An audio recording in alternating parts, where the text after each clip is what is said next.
Hey friends, this is Life Coach Rich, coming to you today to talk about how do you get better in basketball.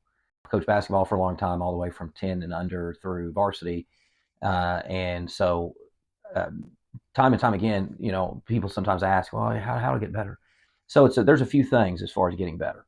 First is obviously practice. You have to practice and practice and practice. Basketball is a skill game, a lot, just like a lot of other sports. There's certain things that you have to learn. Basketball, there's a skill part of it, certain footwork, certain dribbling, certain how you handle the ball, passing, shooting, certain way you have to shoot it, to increase your accuracy and get that in there. So practicing alone, and that's really critical. Practicing on your own, especially practicing in the off season. Okay, so if you need to correct certain things, then you want to correct all of those things in the off season. Not trying to fix your shot or something in the middle of the season. You've got to, if your shot needs fixing, it needs to happen in the off season, and so you've got a lot of reps already going towards the new basketball season. Secondly, another key thing is just the desire really to improve.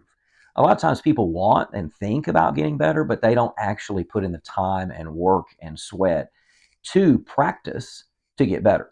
So a lot of times they just want to get better. They think about getting better. They want more playing time, but they don't actually do put in the work to get better on the basketball court and then therefore earn the playing time. They just want more playing time, and that's just not how things work. You're going to put the coach is going to put the most skilled players on the court, the people that do the smartest things, the most consistently with the ball. That's who he wants on the court. That's who he wants touching the ball all the time. The people that do the smartest things with the ball, the most consistently. So that's the second thing, is just the desire to practice. A lot of times people just don't have the desire to put in the work to get better. And so they just naturally get a little bit better each year, by just because they're a little bit older, a little bit bigger, they're a little bit stronger. So, but you see by leaps and bounds, you see people progress that are actually putting in the work. They start to separate themselves from other people that are not putting in the work. The third thing is just the ability to add to your skill set. That's going to come through talking to the coach. Hey, what are some things that you see that I can improve on? Talking to other people that watch your game. What are some things that I can improve on? Talking, looking around at other people. You're like, wow, man, he can do that. I can't do that. I need to add that to my game. What are the things that you can add to your toolbox, so to speak, that you can pull out? You're not going to pull those out in a game. In a critical, stressful situation, you're going to go back to what you're very comfortable with. Okay.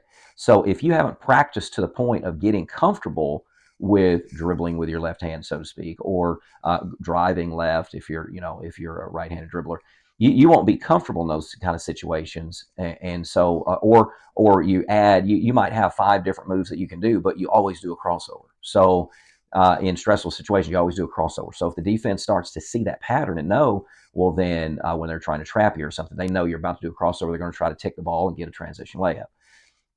So those kind of things, what can you add to your toolbox? Talk to coaches, look at drills online, look at videos. There's trainers that are local and online, and then also other people that you're playing with.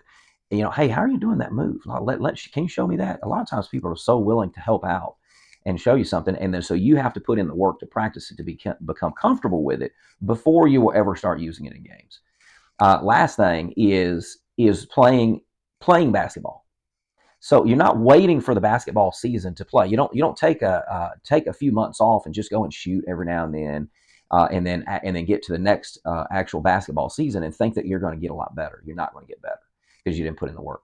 So it's going to be a constant thing of, if you love the game of basketball or whatever sport that it is, then you need to be playing that, many months throughout the year, not just during the basketball season. Then you take a break. Okay, basketball, I'll see you next year. It doesn't work like that if you want to get better. So you want to be playing a lot of basketball. Specifically, those things that you've added to your toolbox, those driving skills or specific different moves that you want to try on people. You want to be playing plenty of basketball. That can be one-on-one. But it's also good to play 3-on-3, 5-on-5. Go to the park and play with friends. Get some guys together. Hey, we're gonna meet on these days, and we're gonna go and play every week. We're gonna go and play for a few hours, something like that, several times a week, whatever. but you want to be honing your skills against people that can challenge you, that are better than you.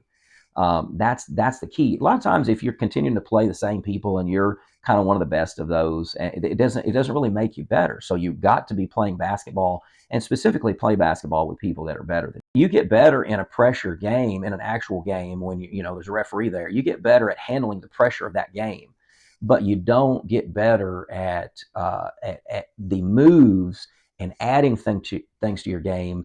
There's a lot of game experience that you can acquire by playing basketball throughout the year, and that's what you need to continue to do. Play a lot of basketball, or whatever sport it is that you want to get better at. You're continuing to practice on your own, but as you play those games, pick up games, other games, 5-on-5, 3-on-3, whatever, then you're honing those skills of actually driving and getting past this person. And what about that person stepping up for help defense in those kind of situations? Am I going to throw it to the guy that he just left if that guy is open?